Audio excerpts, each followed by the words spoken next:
Assalamu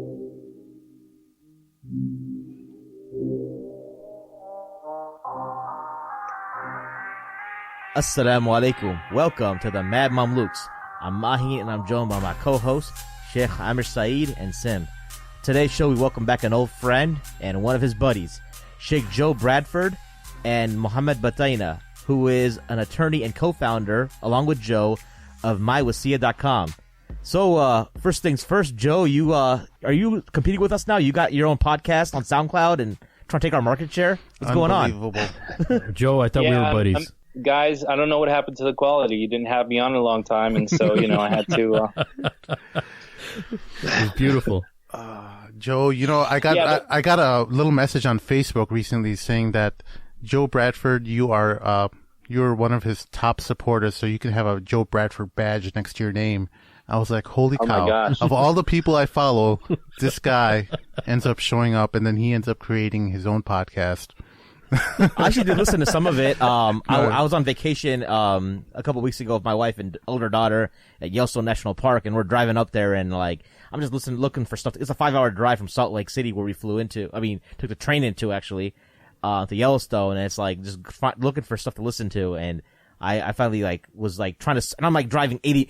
It's 80-mile-an-hour speed limit, by the way, out there. Oh, wow. Right, yeah. Wow. So I'm on my phone going 95, searching on SoundCloud for this podcast. I just searched Joe Bradford on SoundCloud, and then I was like, there's a bunch of random Joe Bradfords, and then I slow down. It's I recognize that face, the Joe Bradford podcast. So. Right. Cloud.com / Joe Bradford was taken. It's some music producer or something like that. So I had to go with the Joe Bradford or Joe Bradford podcast. Right. But yeah, I'm glad that you guys listen. I try to keep the episodes short. It's really just a way to kind of give back, with the information that I've been blessed to learn. Quran, on Sundays we do, thoughts on a particular verse of the Quran, any particular verse of the Quran that I've been thinking about through the week. On Wednesdays, it's Words and Wisdom Wednesdays, which essentially is, Sheikh Ahmed, you'll know this book, is Musnad al-Shihab. Yes. It's an explanation of very succinct 1 or 2 and 3 word hadith that were collected by a hadith scholar named Qudai. And then on Fridays, I do an explanation of this book in Hanbali fiqh that I translated called Qaddumi's Elementary Primer. I try to keep the episodes no longer than 15 minutes. That's gotcha. Cool. So, the subject matter we're going to talk about today is something, I actually want to share something kind of, that happened to me over the last few weeks. So, I'm at work, and, I have a core customer that I deal with, and, we are kind of late on our deliveries for them. So one of my main contact of this customer used to actually have my position at my current company. And he actually tried to recruit me at some point. I'm still open to it. Who knows? But anyways, I text him because I'm wondering what's going on. All of a sudden we're late on these deliveries. Something weird is happening. So we chat back and forth, and he's like, you know what? I've actually been out of the loop a little bit because, I'm actually back home in Pittsburgh. My mom just suddenly passed away, and I don't know what's going on. And I'm like, oh, and I'm like, I gave my condolences and stuff. So then last week he's back at where he calls me last week, and we're touching base on work stuff. And then I'm like, how's everything going with because his dad. So his situation was pretty bad because his mom passes away while his dad was having brain surgery. SubhanAllah. And wow. His dad gets out of brain surgery, finds out his wife just died suddenly, and they had to expedite his recovery or let him out of the hospital to go to the funeral early, right? And he tells me last week, he's like, if there's one thing I can say, he's like, I got to go back to Pittsburgh in a couple of weeks.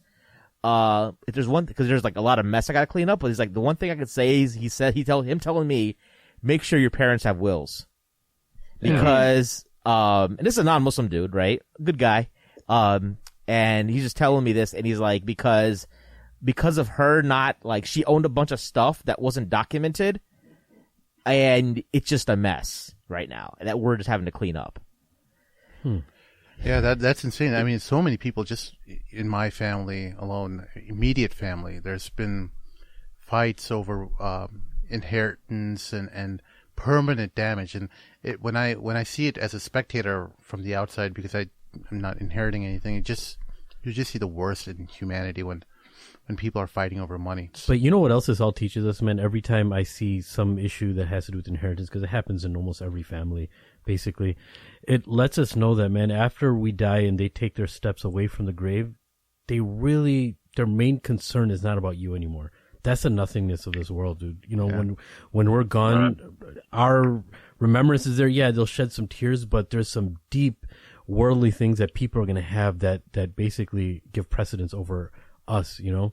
And we hope that when we die, people are constantly doing dua for us, and inshallah they do. But the reality of this world, man, of majority of people, not all people, majority of people, unfortunately, is that they're just going to be fighting over your assets, man. You know, and even though it's not even about the monetary value of these assets, it's a pride thing too.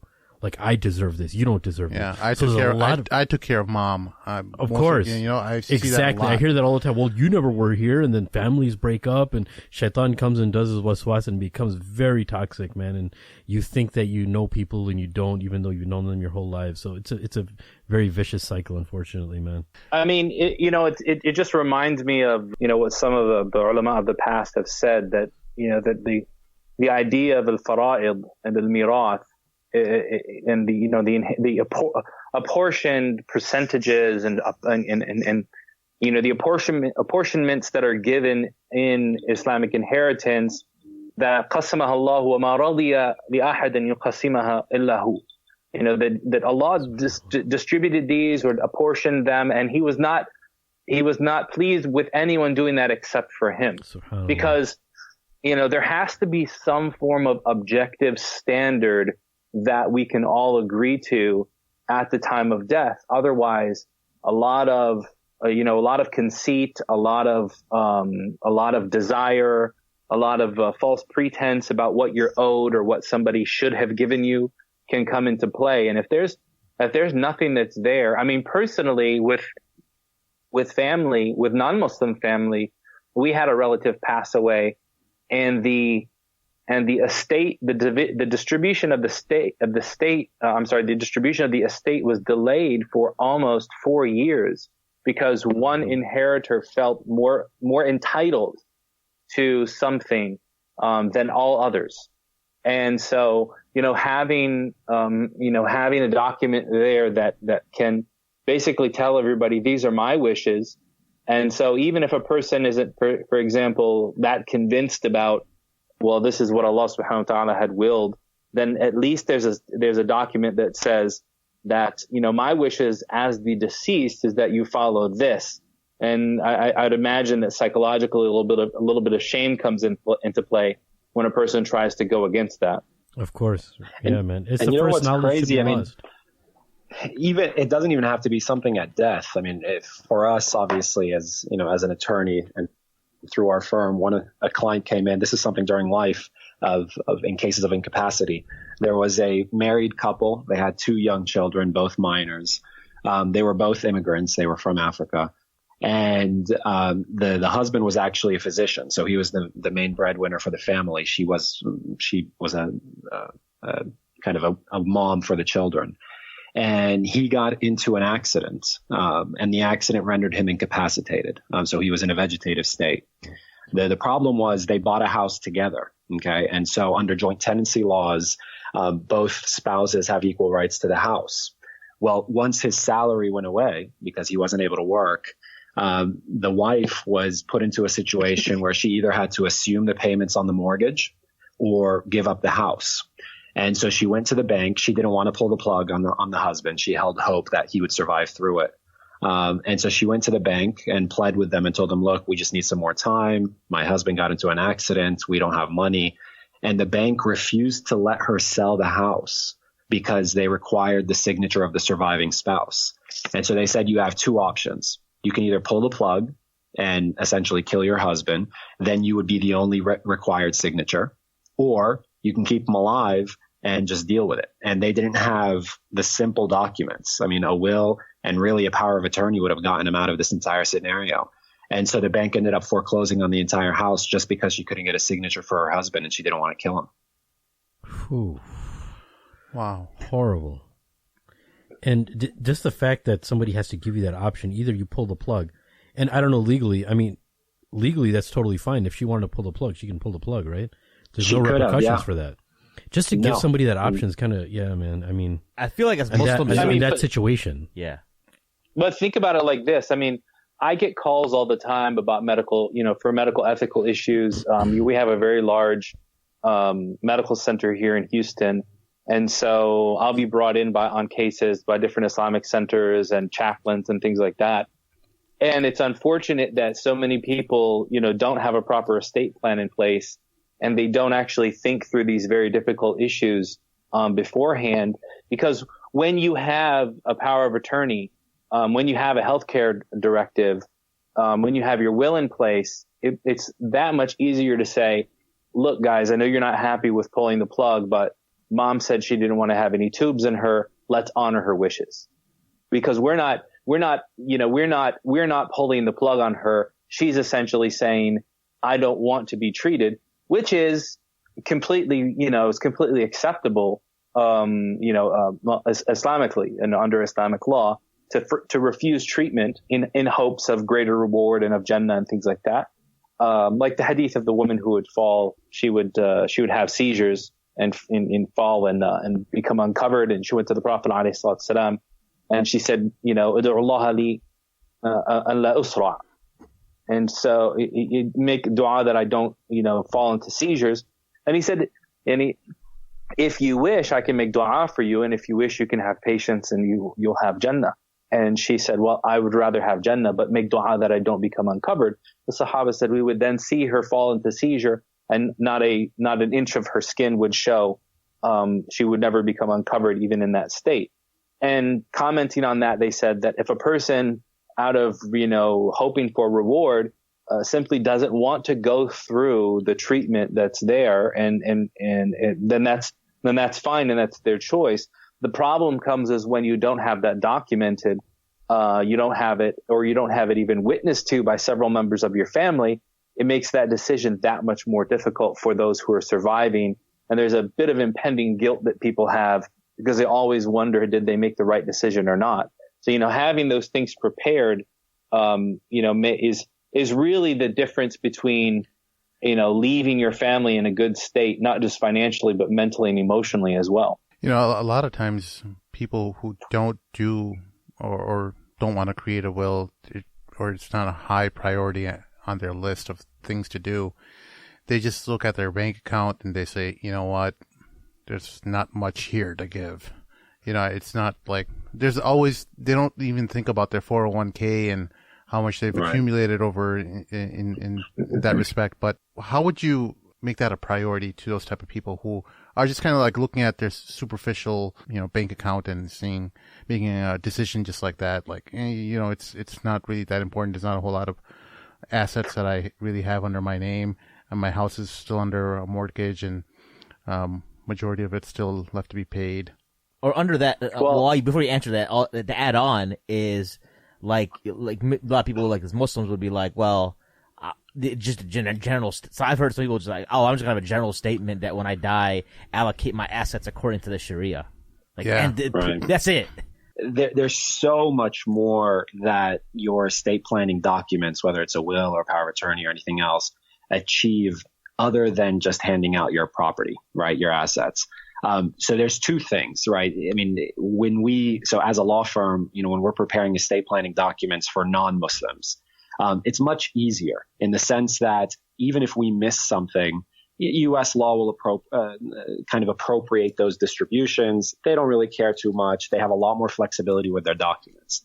But as an American Muslim, a Muslim living in the U.S., you are guaranteed 100%. I mean, there's no ambiguity on this. You are guaranteed that if you pass away without a will, so it's called intestate, if you pass away without a will that appropriately kind of addresses your Sharia issues, then your estate, whatever you have, will be passing in violation of Islamic law. So that's number one. That's a huge piece. But then the second piece, there's this kind of misconception amongst a lot of people that, unless I've got $1 million or unless I have a huge life insurance policy, I don't really need these documents. But the documents do so much more. So number one, for example, if you have any minor children, your documents will appoint guardians, legal guardians and custodians for your children. Your documents appoint executors. They're also called personal representatives that actually handle your estate. Your documents figure out and spell out very clearly your burial within Islamic rules. Your documents address tax issues. It addresses your debt and liabilities. So there's so much that you kind of just overlook and you just assume people behind you will take care of. But without these documents, there's no guarantee that will actually happen. And not to mention, there's a lot of fees that, or a lot. That's absolutely right. There's so many fees, and a lot of your assets can get allocated to somebody else. And the thing that we're also, the thing that is very important to mention is, let's say that you backbited on somebody, right? I know this seems very elementary, but you write that in your will. You know what? I never got a chance to apologize to the person, but I used to say this. Or, if a funeral occurs, you can step up and say, hey, this person owes me $1,000. When they make an announcement, if my father owed somebody money, please step forward. Well, what proof do you have of that, right? Right. Yeah. So the beautiful thing is when Allah subhanahu wa ta'ala says, يَا أَيُّهَا الَّذِينَ آمَنُوا إِذَا تَدَايَنْتُمْ بِدَيْنٍ إِلَى أَجَلٍ مُسَمَّى فَاكْتُبُوهُ. If you ever take a debt from somebody, write it down. But also the person in his will be like, okay, yesterday I just took upon, or I gave somebody this money, or I took upon a debt. Let me put it in my will. Right? Because the hadith of Rasulullah, there's multiple narrations is, every 2 days that if somebody, attains something, they should add it to their will. And the other narration says 3 days, right? Yeah. So what basically is being said here by Rasulullah is that this physical piece of paper that you have of updating your will, this is not just a Hail Mary attempt to remind you of your death and your nothingness, but to remind you that what you have is not yours. And your reputation, your honor that you have, that you didn't want to embarrass yourself while you were living, to go up to somebody and say, hey, I backbited on you, you can write that in your will, right? So it doesn't just cover who your guardian's going to be. It doesn't just cover all that. And I'm glad he said it in such a nice, eloquent way. But just to add on to that is that even on the spiritual level of your relationship, you can add on to. I always wondered about that moment when people ask during that's funerals. That's an excellent point. Yeah, when people ask during funerals, whether this person had any debt, step forward. I'm thinking like some scoundrel can just really step up and say, hey, yeah, he owed me 10 grand, and just kind of make any outrageous claim, to any. Yeah. Where's your evidence? Any wealth. So. And that's, even under U.S. law, it's interesting. Any person, so the standard you have once your will is probated, and if you don't have a will, then your estate is still going to be probated under probate court. And so there is a period of time, it can range from 90 to much longer, 90 days to much longer, where anyone who has a reasonable claim to your estate can bring a contest to your estate. And so the law is very clear on defining that very broadly.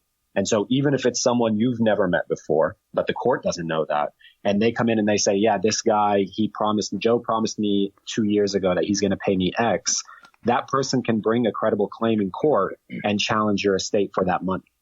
Whoa, that's actually pretty easy to do that, though. Yeah. Yeah.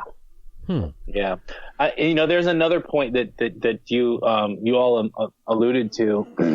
Mohammed actually answered, but I'd just like to expand upon with two personal instances that I've seen.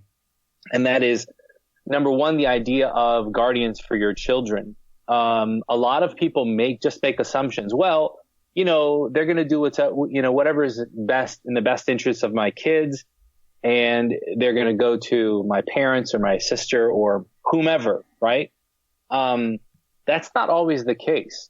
Your children may not go to any of your family members, not because they are, morally incapable of caring for your children, but they might not be financially capable of caring for your children. They might not have they might not be able to house them.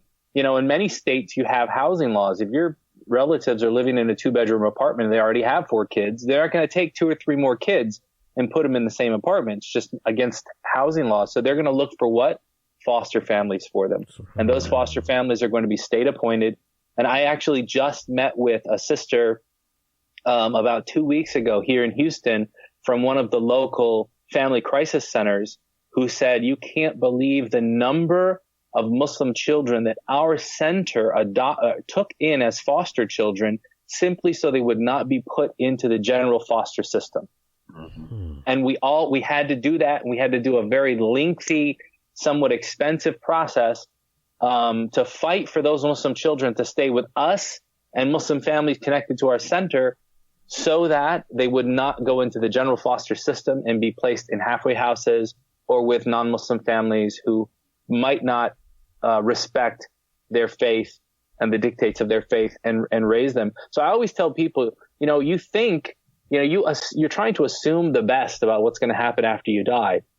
And you say, I don't have that much money. But guess what? The most precious thing that you have in your life, if you're married or you have children, is your children.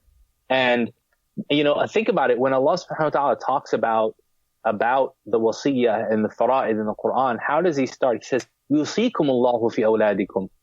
Allah, advises you or exhorts you concerning your children. It starts with that primary concern. If you don't have any money, you should at least be concerned about where your kids are going to go after you die and who's going to take care of them. Your brother or sister might not be the most appropriate. Your parents might not be supposed, but why don't you make, don't let the court make that decision for you. You make that decision by setting up guardians and, co-guardians and people that will, essentially, if they're unable to, you'll have, a secondary set of people that would step in and care for your children and respect your wishes. And then even if you don't have children, think about your own body. I mean, I know of several cases where a body sat in the city morgue for 30 days because no one could claim it, because the person had no next of kin and he had appointed no one in the area. He didn't have any documentation. He couldn't appoint no one was appointed to take his body and bury it. And essentially it came down to a financial issue for this small city morgue. Where, one of the brothers said, look, guys, we're going to pay for everything. You don't have to pay for anything. We'll even pick up the body in a hearse. You just need to release the body to us. But if you keep this body, it's just costing you money. And we've got money that we'll spend on burying it. So the guy's a Muslim, just release his body to us so that we can give him the burial that he deserves. And they finally relented after, signing all these different waivers and going through all this red tape. Whereas with a simple will document, that would have all been averted. And so even if you don't have money, even if you don't have kids, you still got a body and you still want to have a proper Islamic burial. I mean, we just went through an issue with, a friend who was ill and, his family were like, yeah, if he passes away, we're next of kin. We're just going to cremate him. It's the cheapest option. So these are real things that people don't like to think about because we don't like to think about death. It's a very difficult conversation to have. It is, but the wisdom, and I'm glad that you guys are pushing this initiative, man, because it for yourself normalizes death and to the point that it doesn't become a scary thing anymore and you're ready to prepare for it. And what better way to prepare for it is by by way of thinking about your kids, right? Like right. It kind of takes a scare away from death when you think about, hey, that thought goes through my mind every week, to be honest with you. Especially on those long drives when you're alone, you're just like, man, what's going to happen to my kids if something happens to me right now, right? Mm-hmm. And you don't care about yourself. That's the most selfish moment for yourself then, right? We think about it all the time, and that's when we have to be proactive about it, right? And what better way of Allah subhanahu wa ta'ala actually, and I'm glad you brought up that verse. It's so simple. But what better way of Allah subhanahu wa ta'ala catering for our feelings than talking about our kids? Never thought about that. And the thing is where the difficulty has always been in okay, we all know the pain is there, right? And the question is how do you alleviate that pain? What's the solution? And that's one of the reasons why Mohammed and I,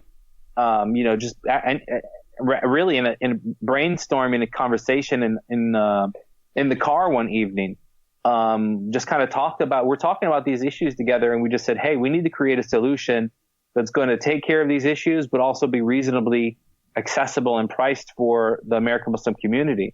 And that's one of the reasons why we created My Wasiyah, is because not everybody can spend thousands of dollars on an advanced estate plan, and too many people just have absolutely nothing in place.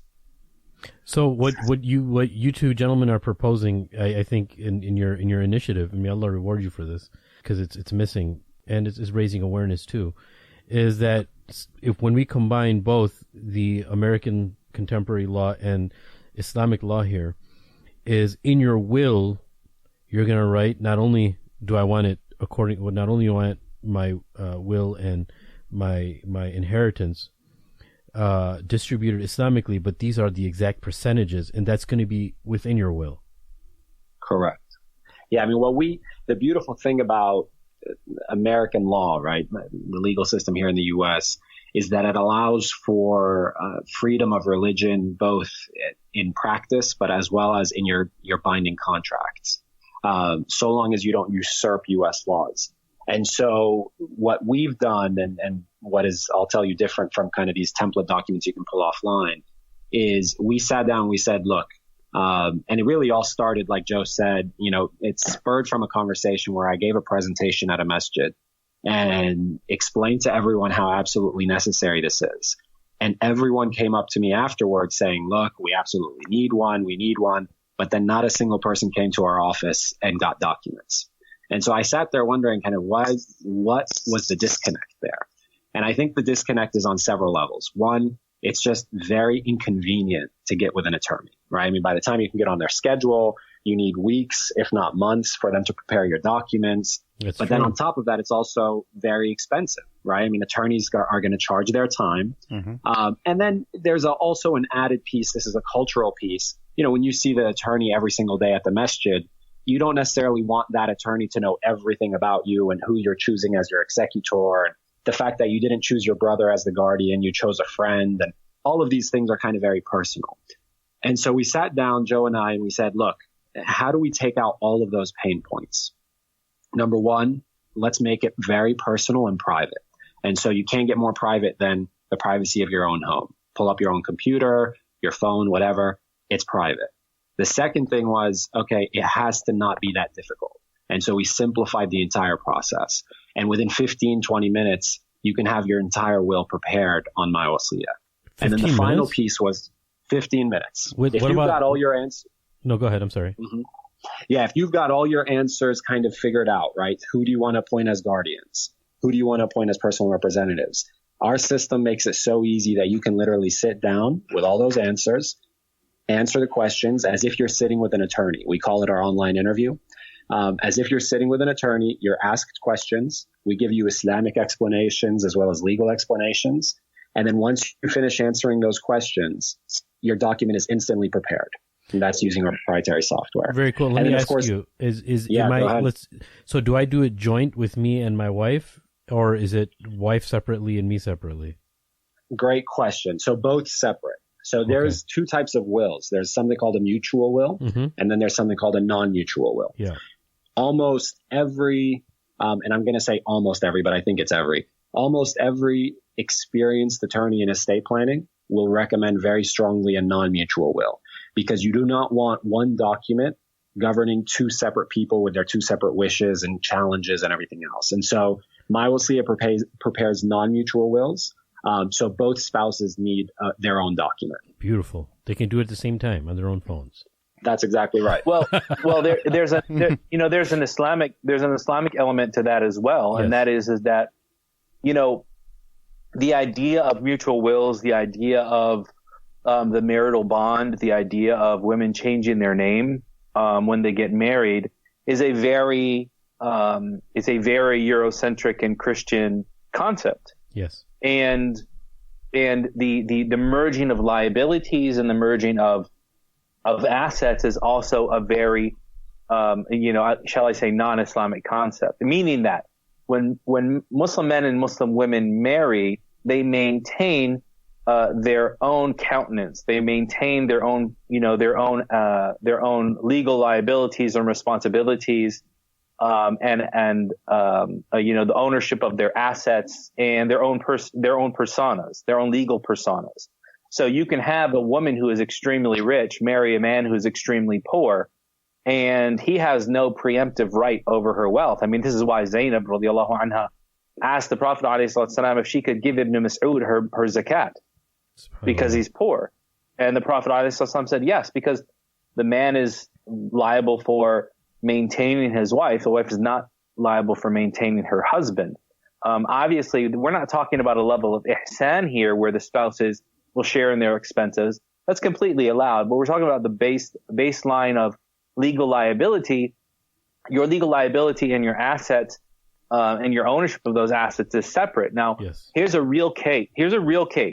Okay, that I was brought in on, and I was kind of sidelined because of some of the wishes of basically usurping the wealth of others.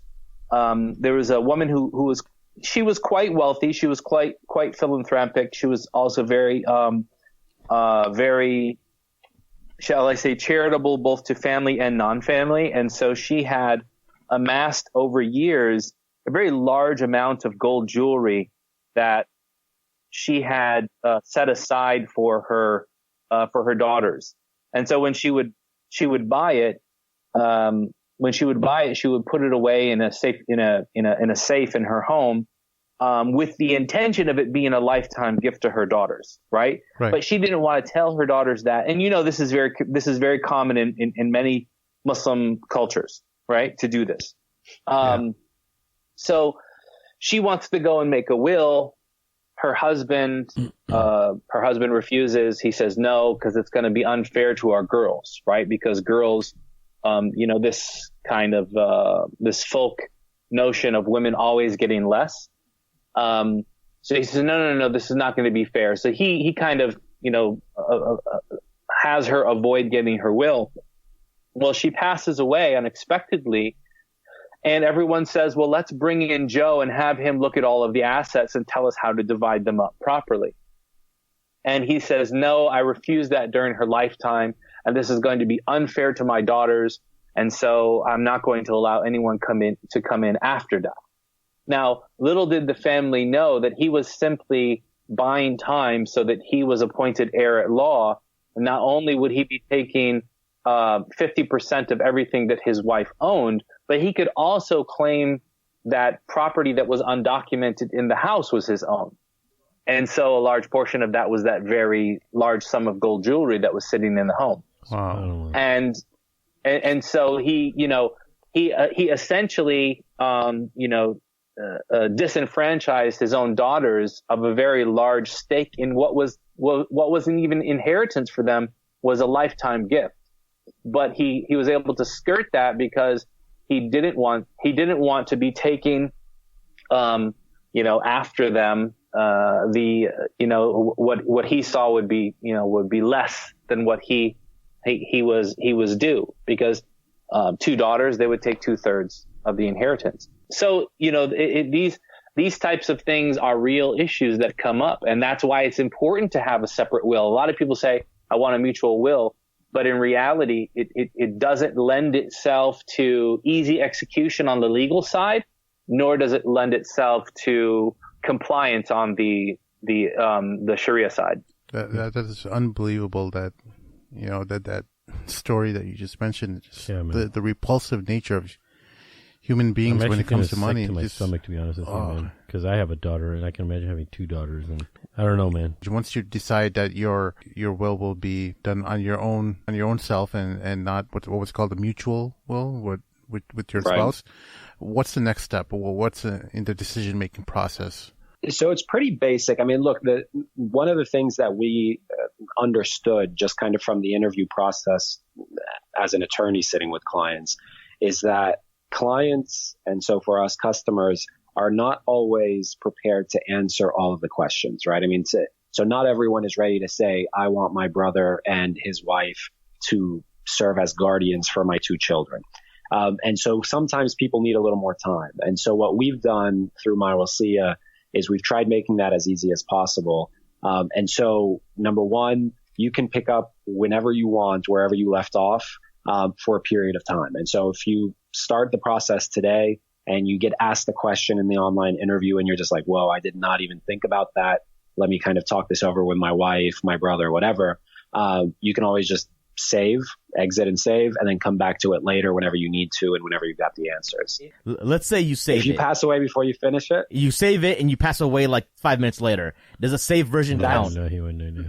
That's an unfortunate scenario. Because if that were to occur, then technically you don't have a will.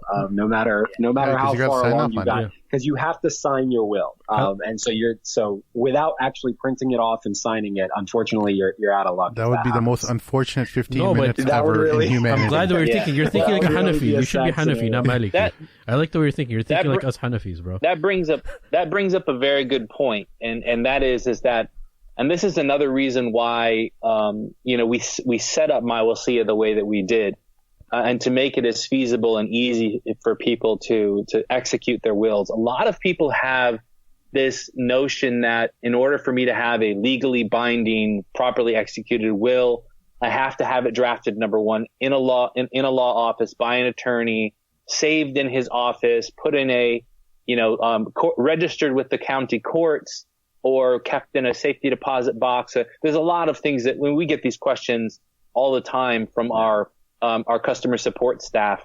This person lives in XYZ area. Is there anything different? It's like, no, nationwide, it really doesn't matter. All you have to do is have a properly drafted will, which you have signed in the presence of 2 adult witnesses, and then they sign it as well.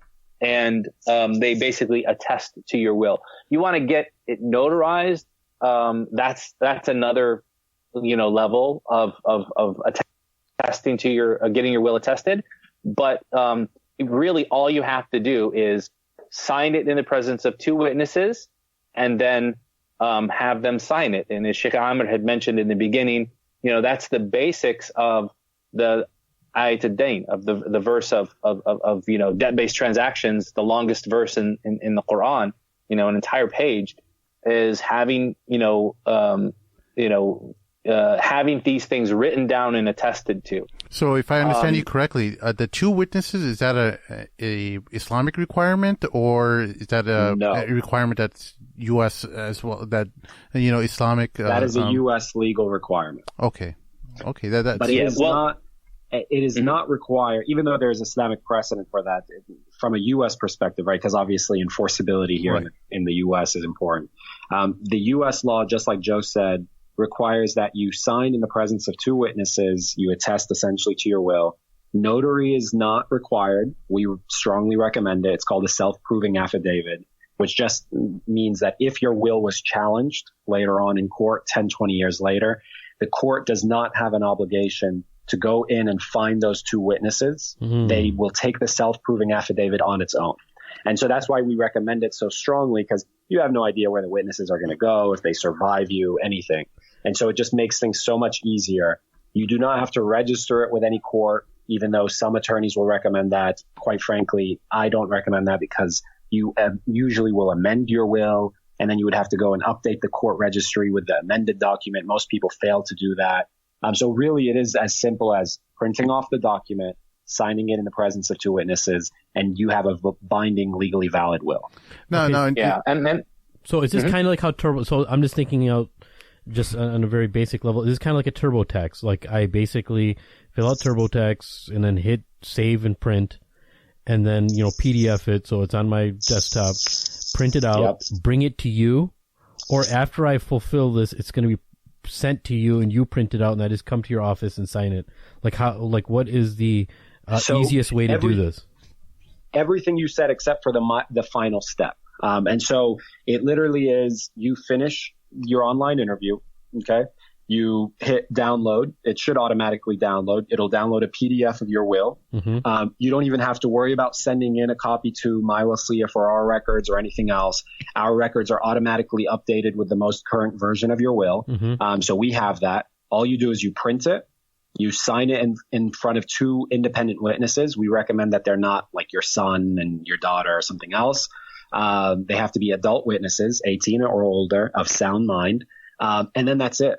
And obviously our recommendation. I'm sorry. Go ahead. Our recommendation is you keep it in a safe place and you let your family know where it is. Okay. Some people will put it in a safety deposit box in a bank. Some people will put it in a safe or in a drawer in their house. So long as someone knows that you prepared a will, where it is, that's kind of the basics of preparing a will. I was wondering, what's the scalability? Is there any things that you need to worry about in terms of how your wealth scales over a period of time? Great question. And how the will can actually adapt to that? So that's a great question. And that's one of the primary questions we receive through the support portal is two things, right? Okay, what happens as my family changes, right? I mean, so here you're naming my daughter receiving this percentage of my estate. Well, what if, God forbid, she passes away, or if I add another son, or whatever it is? And then the second issue is, well, what happens if my wealth changes? So I sell my primary asset, which is my home, or, I find inheritance and I become more wealthy, or I buy more property. And so one of the principal kind of focuses for us when we were preparing our documents was from the ground up, they're meant to be very flexible. And what that means for our customer is that if you executed a will today, right? So you signed a will today, doesn't matter how your estate changes, it doesn't matter how many children you have, the will you have today will be valid tomorrow. Okay. And tomorrow meaning 20 years from now, 10 years from now. The only scenario that really would probably invalidate your will, where we would really recommend you go back and revisit, is if you either got married or you got a divorce, God forbid, because those two scenarios fundamentally change the way we draft our wills. And so what does that mean? Let's say you inherit a property in Pakistan. Does your will account for that? Yes. Even though we don't reference it specifically, the way we draft our will is it recovers all international and domestic property, and it guides your personal representative on how to distribute that asset. And then, like I said, one of the biggest things that we see wrong with wills that are prepared by people who are not that experienced is they'll ask you for you to identify all of your family members. So they'll say, okay, give me a list of the name of your mother and the name of your father, the name of your children, the name of your brothers and sisters. And then they go in and they say, your fathers shall inherit X amount. Your mother shall inherit X amount. Well, what happens if your mother passes away before you? You would have to go back and revise your entire will. Otherwise, the court may invalidate the whole thing. And so for us, we really keep that flexibility there so that we can make for sure that your will is going to be enforceable in court here.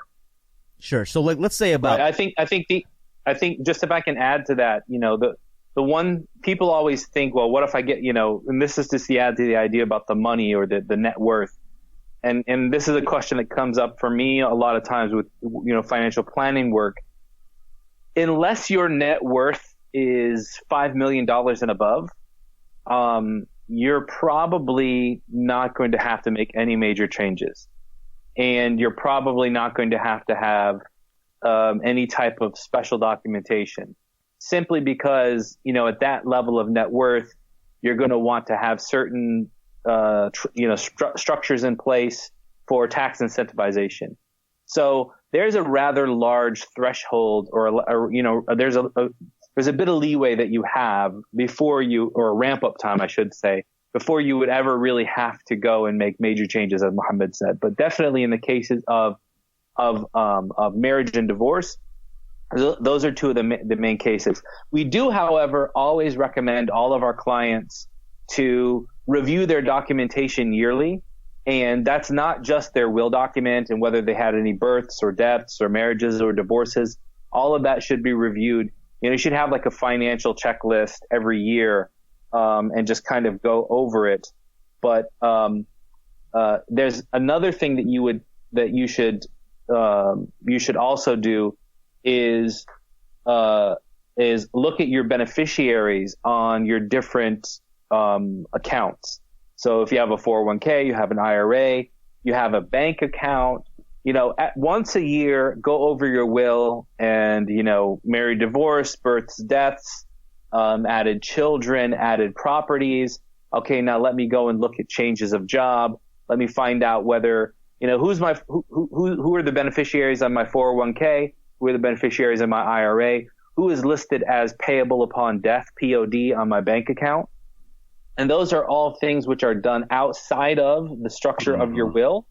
but they're still very, very important, and they're essentially your financial, health checklist for the year. Just like you go to the doctor every year and get your body checked, you should do that. You should go through a checklist, and we actually provide a checklist on our blog that has those things that people should look at, in addition to going over all of their estate planning documents. No, I'm glad actually you brought that up. So if I make a will through the application or the app, can I update it, and the updated version will come to you? So let's just say I do the will today, and tomorrow I was like, actually, you know what? Let me change my mind. I just update it.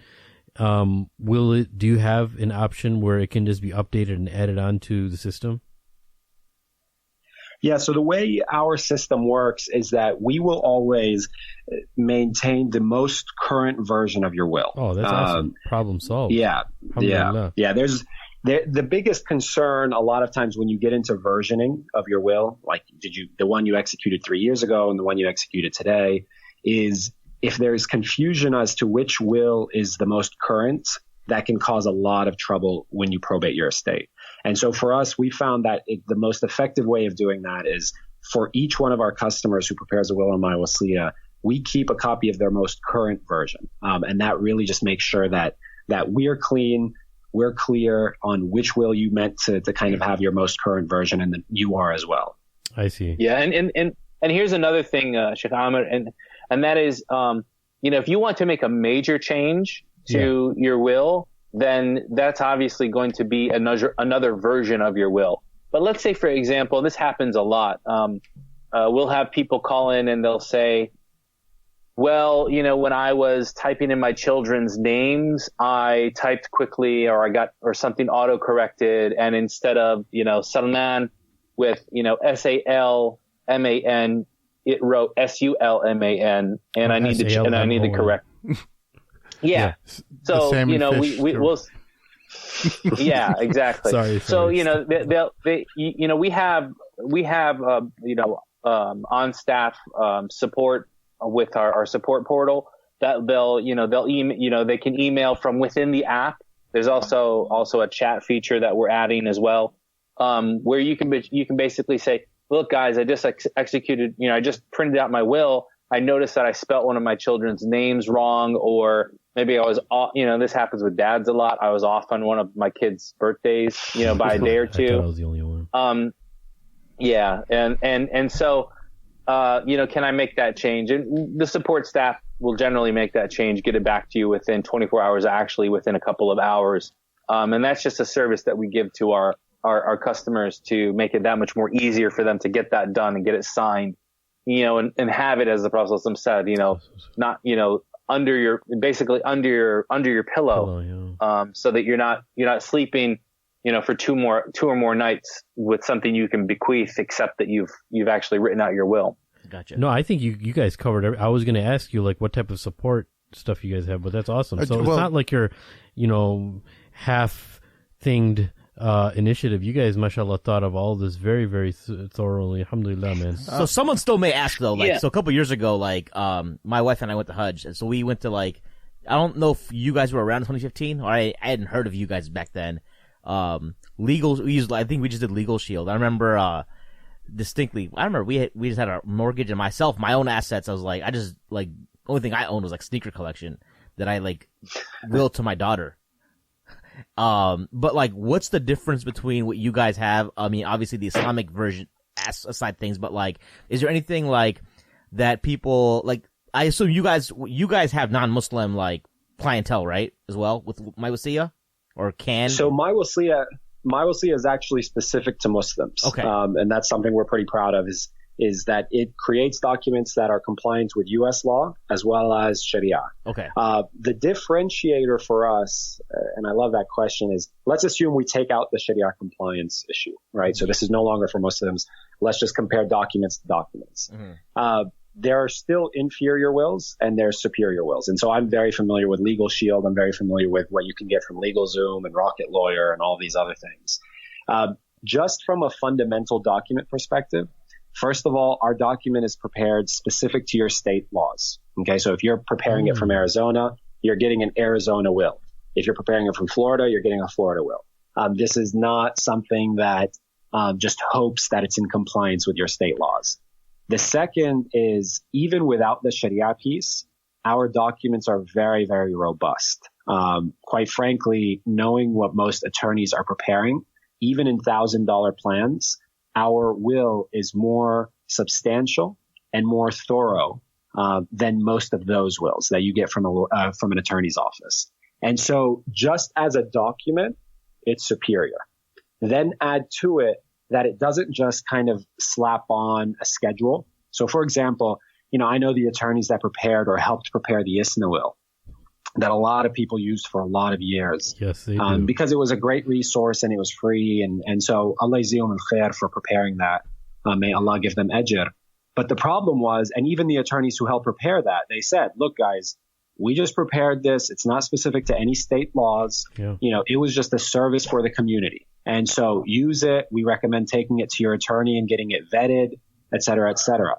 Well, unfortunately, there are several cases where that will was actually invalidated in probate court because it failed to meet certain requirements. I heard about that. And so for us, we did not want to just slap on a schedule of mawadith, which is what they did, and say, look, follow this very complicated 26-page mawadith schedule, try to figure out who receives, who doesn't. And so we incorporated it throughout our document so that if a judge who's never heard of Sharia before, except for on Fox News, sees your will, they're going to say, look, this, I don't know where they're getting this stuff from, but it's valid. There's no legal issues with this. It's enforceable. That's kind of that was our focus. Yeah, so the legal drafting it's properly, it's tight legal drafting, which makes sense to, the probate courts and into probate, lawyers and judges. A lot of times we'll have customers who will say, I read through the documents and I didn't see this or I didn't see that. Well, it's not written out in plain English language because many times, and it's almost, and I'm sure that you guys will know this, like if we're talking about the Islamic side, it's like matan fiqhi, right? It's like a fiqh manual where it's very tight, it's very succinct. There's a lot of things which reference back to things that were previously mentioned.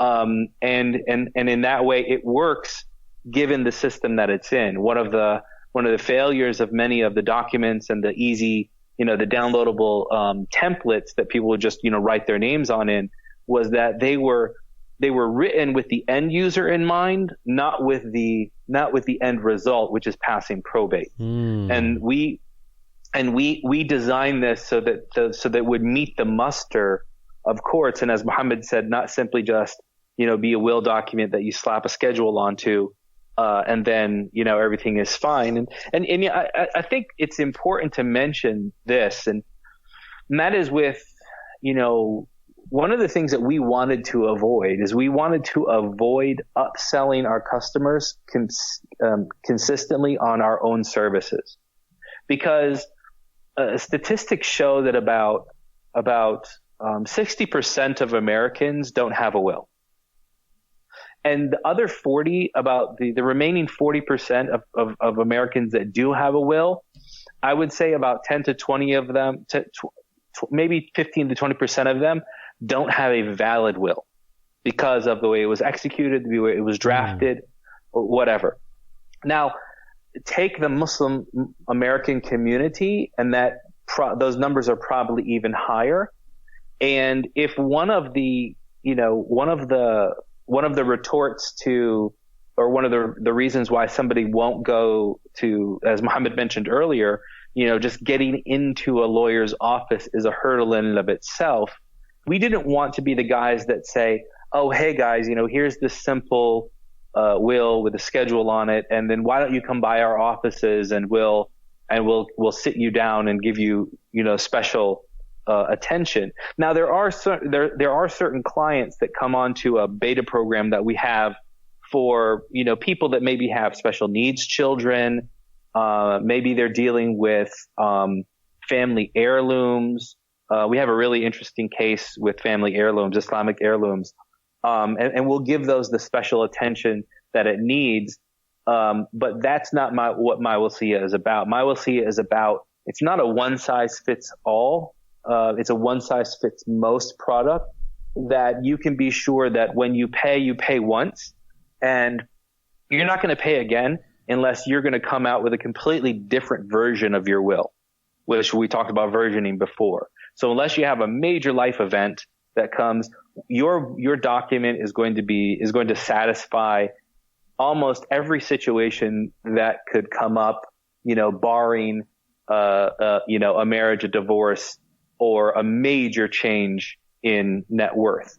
And we're very proud of that fact that we've given the American Muslim, community a properly drafted, Islamically compliant, reasonably priced product. And have you guys had Imam Tahir Anwar on the podcast? No. So, this is one thing that it's a funny story that happened between he and I, because when I was taking our drafts around and kind of showing them to different peers and elders and getting their opinions on our product, we have an endorsements page on My Wasiyah.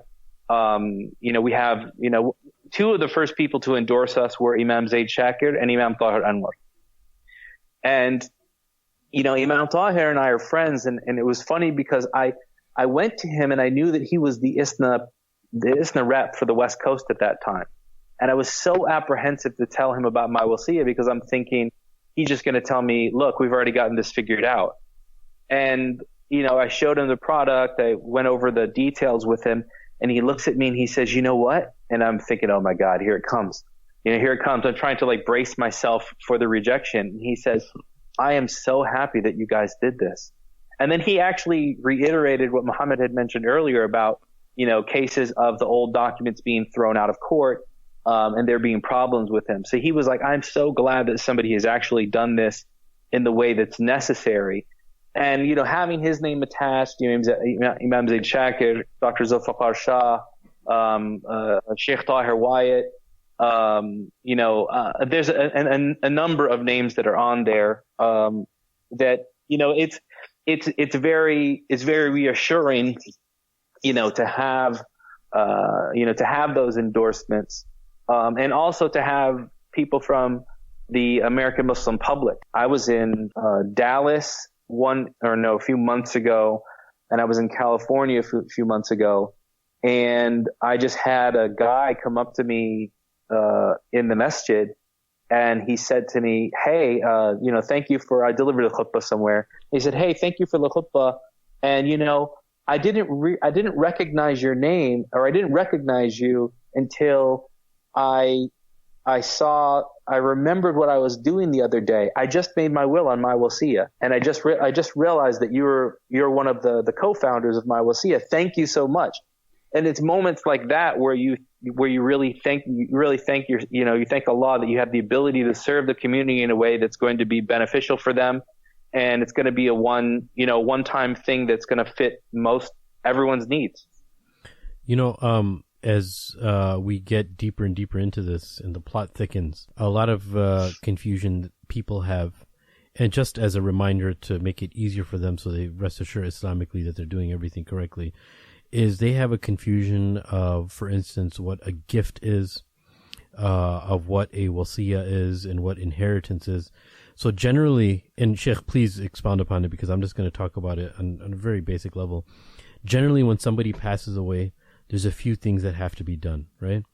The first thing is on the checklist is that if somebody has debts, those debts from what they've left behind and their assets, those debts are paid off. The next thing is the burial expenses. And from amongst that also is what they have in their will, right? So gifts are given to people while they're still alive, right? You can do, even if you're, whatever the situation of your life is, you can give people gifts. But the wasiyah, the wills, are for something from when you're not alive anymore and what you wanted to do. I want to give this much money to the masjid. I want to give, and as Rasulullah sallallahu, and so the reason I'm mentioning is people always confuse inheritance and Islamic inheritance, Islamic wills, to be something synonymous. And they have confusion when it comes to gifts, right? So go ahead. Mm-hmm.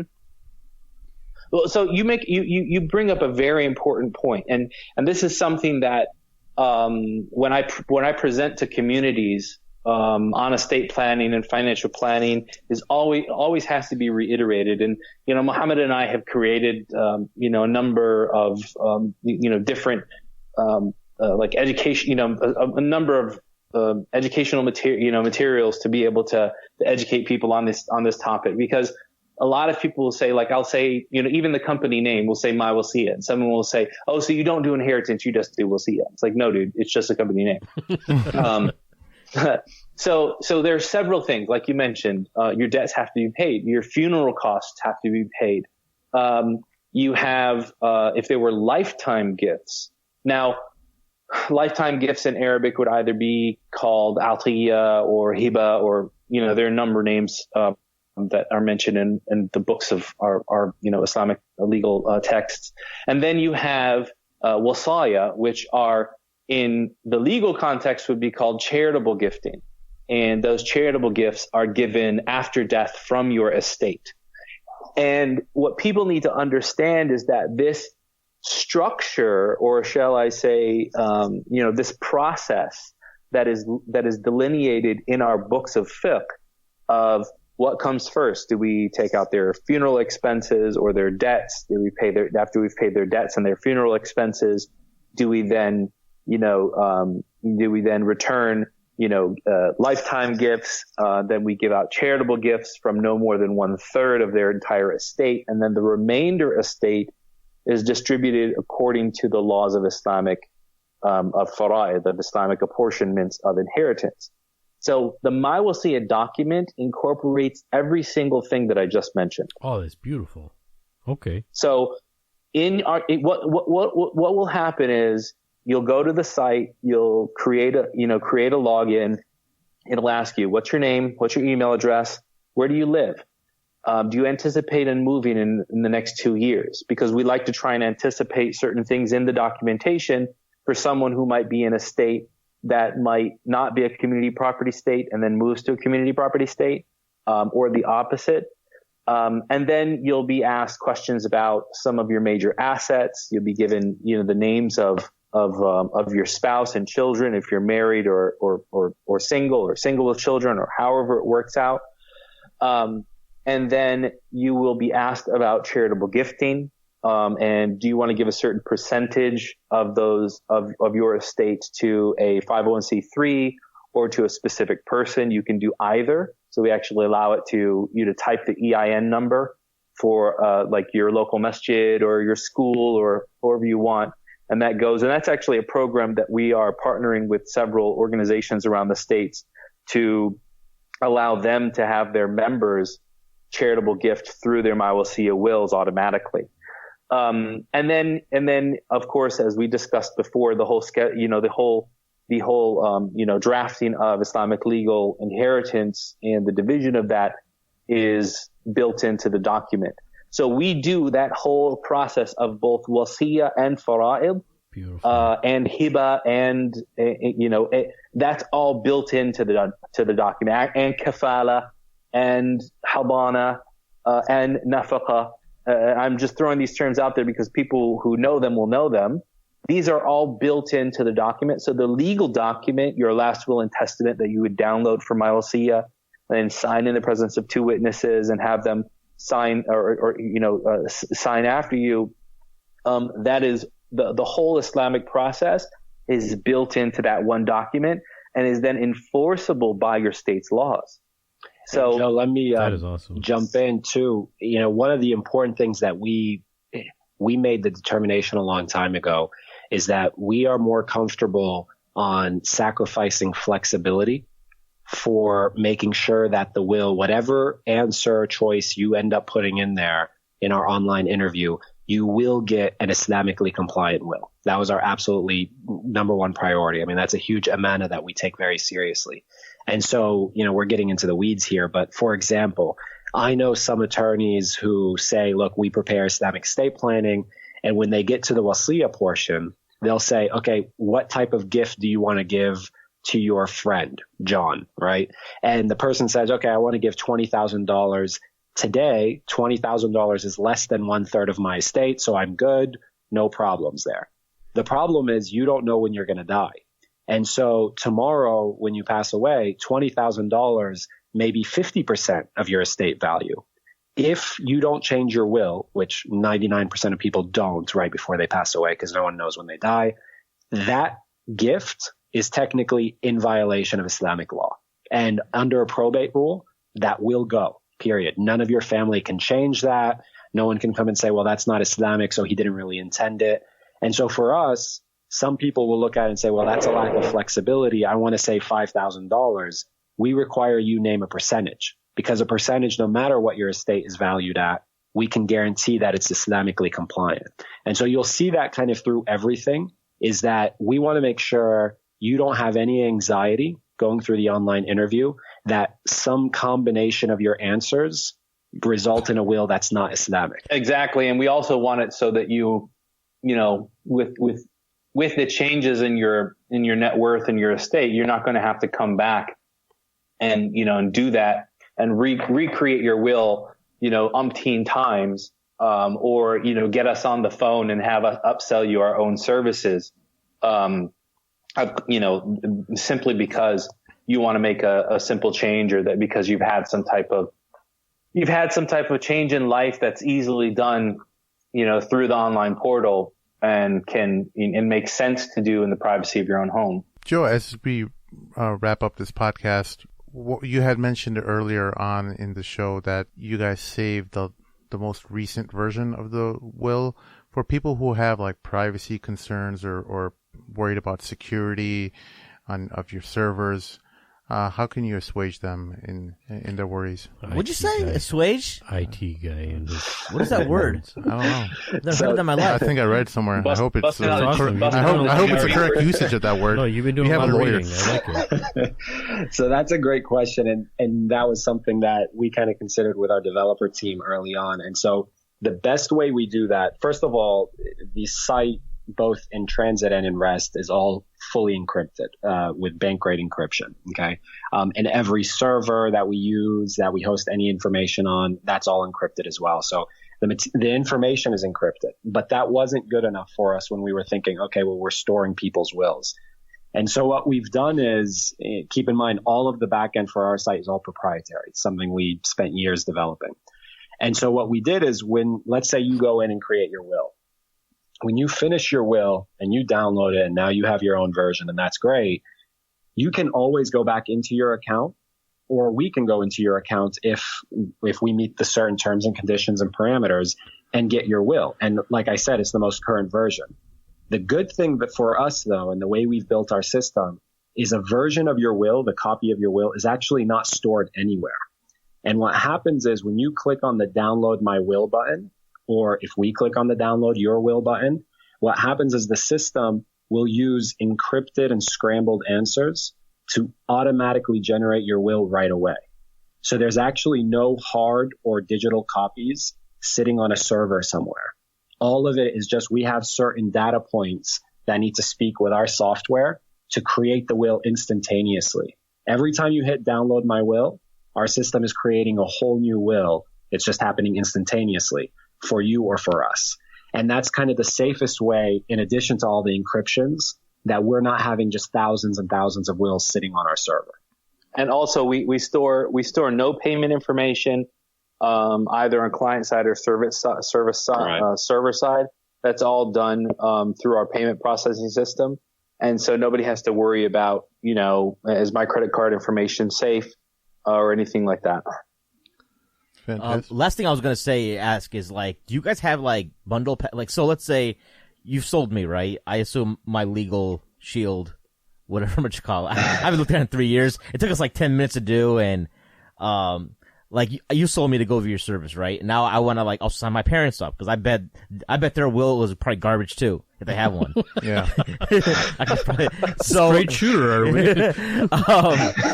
So can I just like buy their can I just buy their services and then just like send them a link or something where they can like go do it? I'm just imagining Maheen having this conversation with his parents. Like, no, it'll probably, hey, old man. So that's a great point. And actually what we're doing, and by the time this podcast actually is out, We have an entire referral program that we've built out that we think really existing customers as well as new customers are going to love.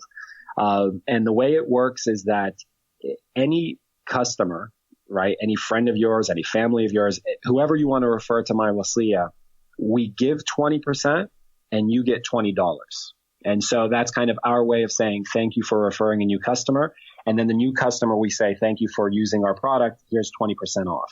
And so you can use that link and you can share it to 1,000 people and we'll pay you $20,000, or you can share it with just your parents. It doesn't really matter. We think that kind of for us, look, we spent how many years now developing this product? It makes really not the impact we want if no one knows about it. And so the more people that get on it, the better. And we're fine with kind of sharing what that means for everyone else. Well, I'll just quit my job tomorrow and do this then.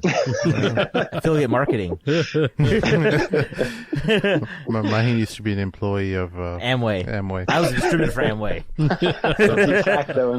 He was a top salesman. That's fine with us. I mean, just make sure that that everything is spelled correctly and refer them over, man.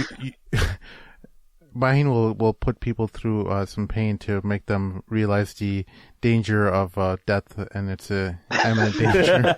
So, in order to sell it, hear anything. I don't know anything. I'm not hearing anything at this point.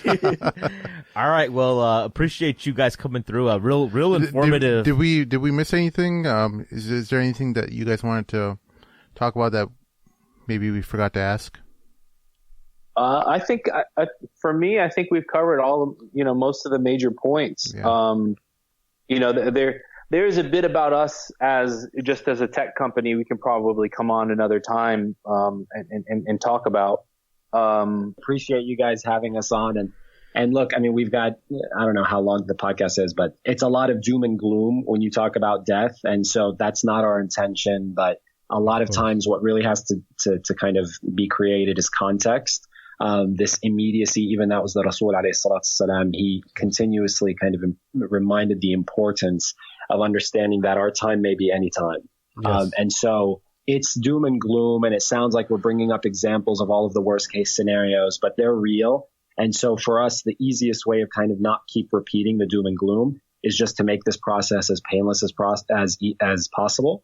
Get in, finish it, put it in a safe place. And that's it at the very least, even if you're not revisiting it every year, which is what we recommend and all of that, at least you've got good documents there. And so, but I definitely appreciate you guys having us on. It was a lot of fun. No, for sure, man. For, our listeners, I'm not doing a close off. I'm just my, 2 cents on, supporting your initiative and, become a My Wasiya user. And, I remember from ISNA when we had met Sheikh Joe Bradford, very down to earth, cool guy. And he gave me, do you remember, Sheikh, I bought those, simple zakat guides from you. We actually utilize that in our Islamic studies course. And now that's the Islamic studies, book that's used in our school for zakat now, alhamdulillah. And it was awesome. It was so simple. The students, when the students open it, they're like, wow, this is actually pretty fun. They were getting together, seniors and juniors in high school. It put a whole different, paradigm to zakat for them. So for our listeners too, check out his website and look at the simple zakat guide. It was the best. Yeah. I forgot how much it costed. Is it 10 or 15 or maybe even 20? It's I think about $12 on Amazon. I mean, it will be the best $12 you'll make and you'll spend in your life. I'm not just saying that. He didn't ask me to say this. None of the guys asked me to say this. I'm saying this from my heart, honestly. No, I mean, that's one of the reasons why we always have Joe on our show, is because he's doing innovative stuff. And what one of our main things is just to highlight people who are just doing innovative things in our communities, things that have been thought of or realized, or people, just ideas that have been floating around and haven't been really brought to fruition. And Joe's actually made things happen. So, you guys met a guy like Mohammad here who, allowed this thing to transpire. And just, I think it's a beautiful service, and I think it can grow. And if we can get some mainstream institutions like ISNA and ICNA to get behind it, I think we can really make it something like when someone passes away in their community, we can just say, hey, go to My Wasiya and see, or contact Joe and Muhammad and see if this person registered on their site. I'd really like to see something like that happen where, you know, someone who may not be very well known in the community, but we can just check with you guys and see if they had a will created. Yeah, man. Right. Sure. Well, you know, one of the things that and quite honestly, I mean, if I have to be honest, you know, a lot of the innovation and the great ideas that we've been able to implement with My Wasiya are from Muhammad. You know, alhamdulillah, he's been probably one of the best business partners and best friends that I've had. MashaAllah. And I'm very blessed, alhamdulillah, to have a team along with, you know, Faris and others that we work with that, you know, we're all striving to make things, and Muhammad and I have actually talked about this before when we were kind of just brainstorming, what do we want to do? We didn't want to democratize knowledge because these are issues that need expertise, but we want to democratize access to expertise. And there's a big difference there. You know, this is not a do it yourself project. This is something where very involved both on the Islamic legal side and the American legal side, and then also the considerations for just, you know, pragmatic and practical considerations for getting things done. But we want to democratize access.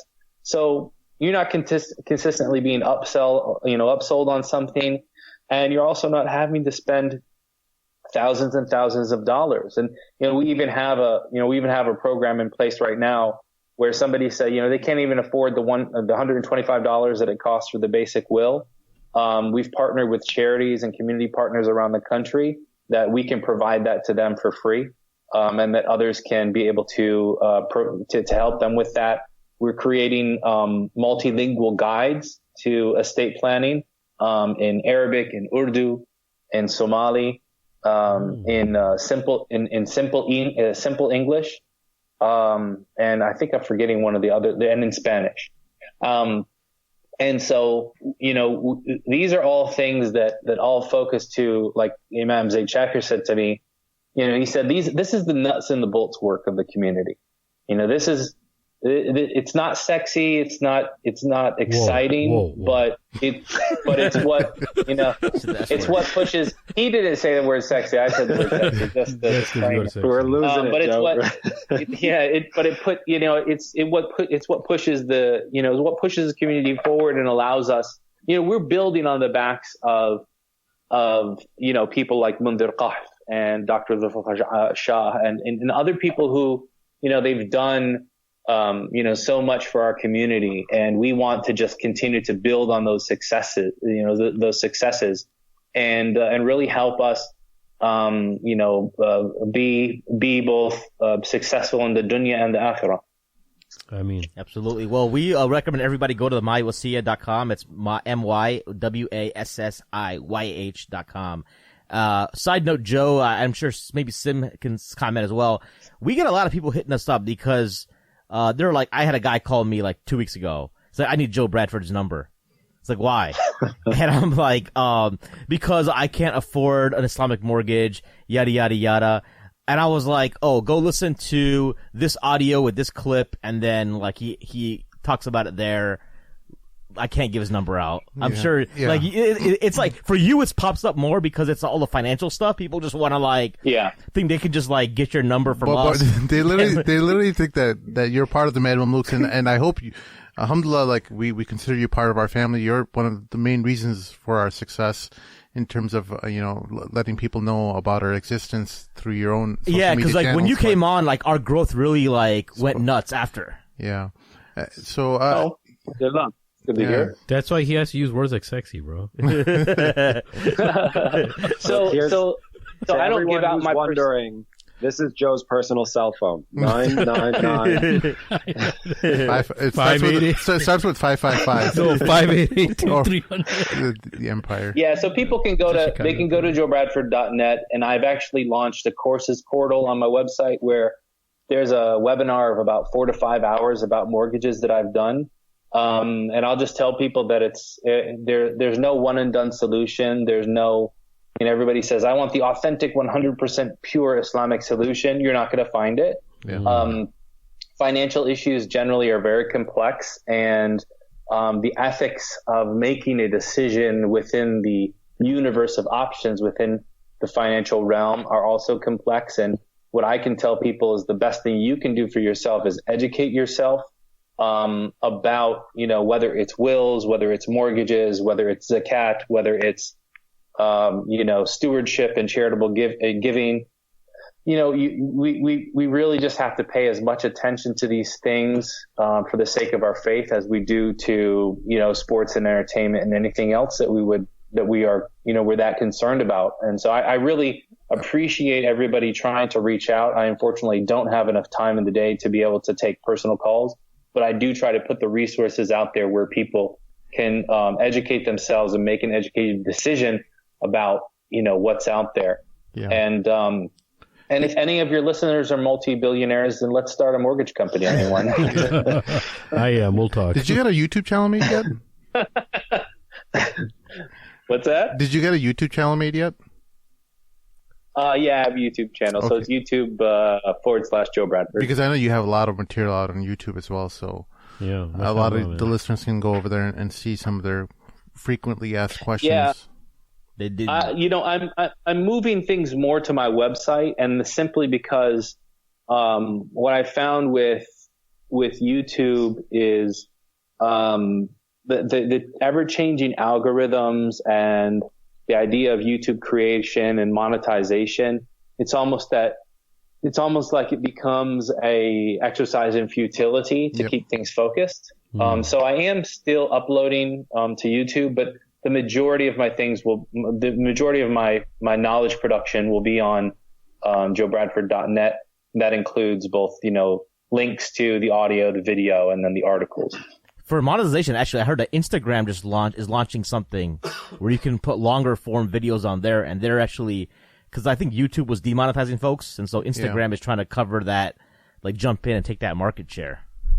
Yeah, IGTV. Yeah. So, anyways, we'll let you guys go. We have some artery clogging food waiting for us. That's why we need wills, because we eat garbage. Yeah. Great. Well, thank you guys so much for having us on. Thank you, guys. Yeah. For our listeners out there, if you have any questions or comments, you can email us at the Mad Mamluks I'll have to say for the listeners out there, I stumbled over that. You can email us at themadmamluks@gmail.com. Follow us on Facebook, Twitter, Instagram. Leave us a 5-star review on iTunes. For our special guests, Sheikh Joe Bradford and Mohammad Bataineh. I pronounced that right, I hope. For mywasiya.com. And my co-host Sheikh Amr Saeed. Instead, this is Mahin signing off for the Mad Mamluks. Assalamu alaikum.